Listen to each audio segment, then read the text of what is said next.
પરિવારમાં જો સંતાન દીકરી મોટી હોય તો એ નાના ભાઈ બહેનનું રક્ષણ કરતી હોય છે અને જો ભાઈ મોટો હોય તો એ નાની બહેનનું રક્ષણ કરતી હોય છે.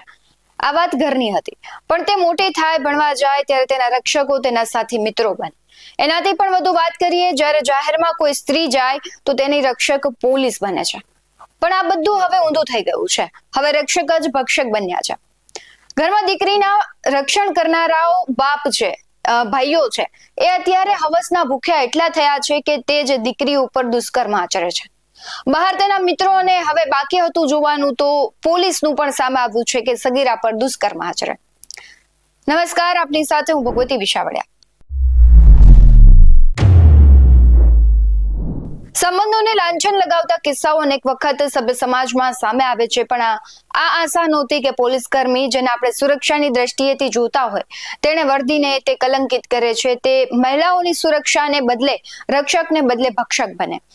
અમતા પણ અમરેલી પોલીસની વાત કરીએ તો છેલ્લા કેટલાય સમયથી અમરેલી પોલીસ છે તે વિવાદના દાયરામાં આવી છે. અમરેલી પોલીસ છે પાયલ ગોટીના કેસમાં પણ વિવાદમાં આવી, ત્યારબાદ અનેક વખત વિવાદોમાં આવી છે અને હવે વધુ એક વખત વિવાદમાં આવી છે, કારણ કે અમરેલીના બે પોલીસ કર્મી છે તેમણે એક 14 વર્ષીય સગીરા અને એક 30 વર્ષીય મહિલા ઉપર દુષ્કર્મ આચર્યાની ગઈકાલે ફરિયાદ નોંધાઈ છે. ગઈકાલનો દિવસ અમરેલી પોલીસ માટે અને અમરેલી માટે ખૂબ જ શરમજનક દિવસ સાબિત થયો છે અને બાબરા અને અમરેલી સિટી પોલીસ મથકમાં ફરજ બજાવતા બે પોલીસ કર્મચારીઓ છે તેમની સામે જાતીય દુષ્કર્મનો શિકાર બનવાની ફરિયાદ બાબરા અને અમરેલી શહેર પોલીસ મથકમાં નોંધાતા પોલીસે ફરિયાદની આધારે ફરાર બંને પોલીસ કર્મીની ધરપકડ કરવાના ચક્રો ગતિમાન કર્યા છે. બાબરા પોલીસ મથકમાં પાછલા એકાદ વર્ષથી ફરજ બજાવતા પોલીસ કર્મીએ બાબરામાં રહેતી 14 વર્ષની કિશોરીને ધાક ધમકી આપી અને શરીર સાથે અડપલા કરી તેનું અપહરણ કર્યા બાદ તેને જાતીય દુષ્કર્મનો શિકાર બનાવી રસ્તામાં છોડીને પોલીસ કર્મી ફરાર થયો હતો.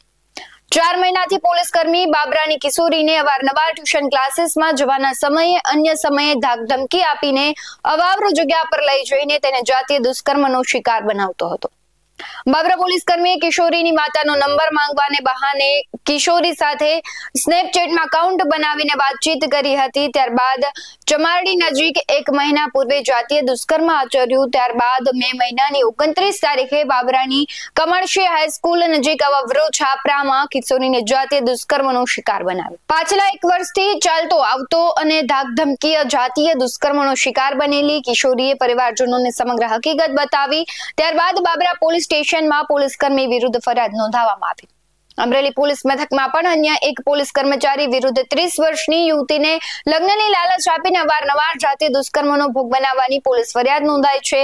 29 મે 2025ના દિવસે અમરેલી શહેરના નાગનાથ મંદિર જવાના માર્ગ પર ગાંધીબાગ પાસે 30 વર્ષની યુવતીને અમરેલી શહેરમાં પોલીસ કોન્સ્ટેબલ તરીકે ફરજ બજાવતા પોલીસ કર્મચારીએ યુવતી પર જાતીય દુષ્કર્મ આચરીને તેને તરછોડી દીધાની પોલીસ ફરિયાદ નોંધાઈ છે અમરેલી પોલીસ મથકમાં.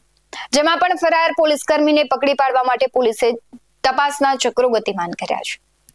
બાબરા અને અમરેલી શહેરમાં કિશોરી અને યુવતી પર પોલીસ કર્મી દ્વારા આચરવામાં આવેલા દુષ્કર્મની ફરિયાદ બાબરા પોલીસ સ્ટેશનના મહિલા પીઆઈ જે.આર. સરવૈયા ચલાવી રહ્યા છે. ફરિયાદ નોંધાતા જ ફરાર પોલીસ કર્મીને પકડવા માટે બાબરા પોલીસની ટીમ કામે લાગી ચૂકી છે, જેની આગેવાની મહિલા પોલીસ ઇન્સ્પેક્ટર સરવૈયા કરી રહ્યા છે. તો બીજી જ તરફ અમરેલી શહેરમાં નોંધવામાં આવેલી પોલીસ ફરિયાદમાં સિટી પોલીસ મથકના પોલીસ સબ ઇન્સ્પેક્ટર એમ.બી. લુવા સમગ્ર મામલાની તપાસ કરી રહ્યા છે અને તેમને પણ ટીમ બનાવીને ફરાર પોલીસ કર્મીને પકડી પાડવા માટે તપાસ શરૂ કરી છે. છેલ્લા કેટલાય સમયથી જે પ્રમાણે વાત કરી રહ્યા છે કે અમરેલી પોલીસ છે તેના પર સતત ચક્ર ફરી રહ્યું હોય કે શું હોય, અવારનવાર તે વિવાદોમાં આવે છે, ક્યાંક ને ક્યાંક આવી ઘટનાઓ બને છે, પોલીસ ફરિયાદો નોંધાય છે, પણ તેનાથી શું બદલાય છે? બદલાવ માણસના વિચારોમાં લાવવાની જરૂર છે. માણસની માનસિકતા વિકૃત થઈ ગઈ છે. જેનું કામ છે રક્ષા કરવાનું, તે જ ભક્ષક બને. ત્યારે આ મુદ્દે તમારું શું કહેવું છે કમેન્ટ કરી જરૂરથી જણાવજો. આવા જ વધુ અહેવાલો સાથે ફરી મળતા રહીશું. તમે અમારી યુટ્યુબ ચેનલને સબસ્ક્રાઇબ કરવાનું, અમને ફેસબુક અને ઇન્સ્ટાગ્રામ પર ફોલો કરવાનું ભૂલશો નહીં. બાકી નવી અપડેટ્સ મેળવવા માટે આપ જોતા રહો BS9 TV ન્યૂઝ. નમસ્કાર.